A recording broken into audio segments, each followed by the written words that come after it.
Hello dear students, গত কয়েকদিন থেকে একটা সিরিয়াস ব্যাপারে তোমরা আসলে দেখছি কমেন্টে অনেক কিছু লিখছো যে ভাই আপনারা যখন ক্লাসে মোটিভেশন দেন বা ক্লাসের বাইরে ভালো ভালো মোটিভেশনাল ভিডিও বানান, সেগুলো যতক্ষণ দেখি ততক্ষণ মোটিভেটেড থাকি আমরা, খুবই ভালো লাগে, মনে হয় যে সবকিছু করে উড়ায় ফেলবো। বাট এই মোটিভেশনটা একদিন দুই দিনের বেশি থাকছে না, এক সপ্তাহের বেশি থাকছে না।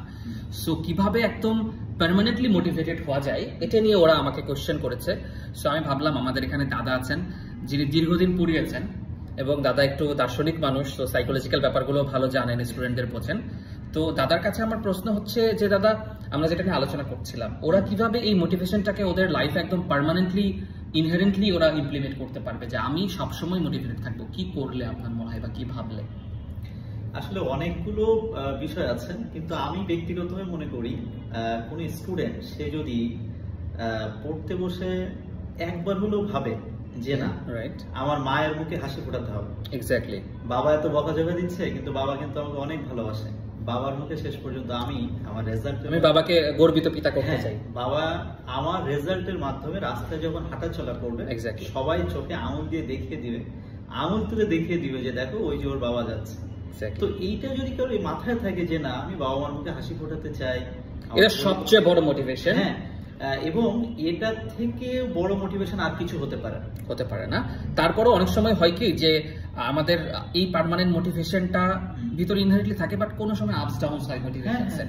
সো আমার মনে হয় এটার জন্য দাদা যেটা করা যেতে পারে, নিজেকে চ্যালেঞ্জ দেওয়া। অবশ্যই নিজে চ্যালেঞ্জ দেওয়ার ব্যাপারটা এমন হতে পারে যে প্রত্যেকদিন সকালে ঘুম থেকে উঠে ভাবলাম আজকে আমার পড়ার রুটিনে এরকম আছে, আমার টিউশন আছে, শিক্ষতে ক্লাস আছে, স্কুলে ক্লাস আছে, তার বাইরে আমি হয়তো 5 থেকে 6 ঘন্টা পড়ার সময় পাচ্ছি একদম সলিড। এই সময়টাতে আমি গতকালকের চেয়ে বেটার কি পড়লাম, আমি ভেক্টরের একটা ক্লাস করেছি, ভেক্টরের যে কোনো ধরনের কোশ্চেন দিলে আমি পাচ্ছি কিনা, হ্যাঁ, ইংরেজির একটা ক্লাস করলাম, নিউ ক্যারিকুলামের ক্লাস করলাম, দেখা গেল একবার পরে হালকার উপরে ঝাপসা লাগছে, ওইটা পরের দিন আমি একদম ওইটার উপরে বস হয়ে যাচ্ছে কিনা। সো নিজেকে নিজে চ্যালেঞ্জ দেওয়া। আর থার্ড আরেকটা জিনিস আমি করতাম দাদা, সেটা হচ্ছে নিজেকে নিজে রিওয়ার্ড দেওয়া। যেমন আমার টানা পড়তে আসলে ভালো লাগতো না, 1 ঘন্টার বেশি পড়া খুব আমার জন্য টাফ হয়ে যেত। সো আমি কি করতাম, 1 ঘন্টা পরে ওই আমরা অনেক ভাই বোন ছিলাম, পাশের রুমে গিয়ে আমার বোনের সাথে আমি 10 মিনিট গল্প করবো যদি আমি এই কয়েকটা অঙ্ক শেষ করতে পারি। আচ্ছা।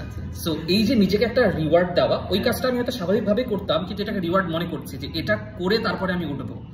বা আমি একটা, আমার গান শুনতে ইচ্ছা করছে, একটা মুভি রিলিজ, সব বন্ধুরা দেখছে, বাট আমি ভাবলাম যে এই মুভিটা আমি ওই দিন দেখবো, সব পরীক্ষা শেষ হয়ে যাওয়ার পরে আমার যদি মনে হয় স্যাটিসফ্যাক্টরি মার্ক পেয়েছি তাহলে আমি করবো। নিজেকে একটা ছোট চকলেট দিলাম কোনো পরীক্ষায় ভালো করলে, এই যে সেলফ প্যাম্পারিং করা। সো আমার কাছে মনে হয়, দাদার সাথে আমি এটা আলোচনা করছিলাম যে ইটস মোর অফ নিজের লাইফ স্টাইলের প্র্যাকটিসের মধ্যে একটা চেঞ্জ আনা। অবশ্যই। আর তুমি যে মোটিভেশনটা অনলাইনে দেখছো, এটা না আমার কাছে মনে হয় একটা কৃত্রিম মোটিভেশন, যেটা যারা দিচ্ছে তাদের লাইফ অনেক সাকসেসফুল, বাট তোমার লাইফের সাথে কতটুকু রিলেভেন্ট, তোমার লাইফ স্টাইলের সাথে কতটুকু রিলেভেন্ট, এটা জানা জরুরি। So know thyself. আর দাদা প্রথমে যে কথাটা বললো যে ওই যে বাবা মার কথা ভাবা, আসলে এনাফ। আরেকটা ছোট্ট একটা বিষয় বলি, সেটা হচ্ছে যে অন্য একটা ফ্রেন্ড আজকে 10 ঘন্টা পড়ছে, কালকে 12 ঘন্টা পড়ছে, তার মানে যে আমাকে আজকে 8 ঘন্টা 10 ঘন্টা পড়তে হবে এমনটা কিন্তু সাধারণ না। অবভিয়াসলি নয়। তুমি 2 ঘন্টা করে পড়ো রেগুলার, 4 ঘন্টা করে রেগুলার পড়ো, একটা সময় দেখবা যে একটা পর্যায়ে 2 ঘন্টা থেকে আস্তে আস্তে 4 ঘন্টা, 8 ঘন্টা, 10 ঘন্টা চলে যাবে। এক্স্যাক্টলি। একদিনে লাভ না দিয়ে ধীরে ধীরে বাড়া। আর তুমি আজকে 10 ঘন্টা পড়লেই যে পৃথিবীর সব জ্ঞান তুমি আজকে অর্জন করে ফেলবে এমনটা কিন্তু না। আর এটার প্রয়োজন তুমি বরং ধীরে ধীরে আগাও। ওই যে একটা ইংরেজিতে কথা বলে না যে slow and steady wins the race. So তুমি আস্তে আস্তে আগাও, টেকনিক্যাল ওয়েতে আগাও, স্ট্র্যাটেজিক ওয়েতে আগাও, একটা সময় দেখা যাবে তুমি কিন্তু ঠিক গোলটা দিয়ে আসবে।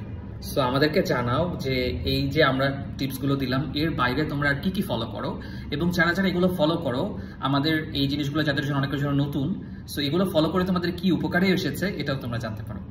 Thank you so much. তোমাদের সঙ্গে আবারও দেখা হবে হয়তো এরকম ইনফর্মাল আড্ডায়, যদি সবাই অনেক বেশি অ্যাক্টিভলি পার্টিসিপেট করো। Thank you.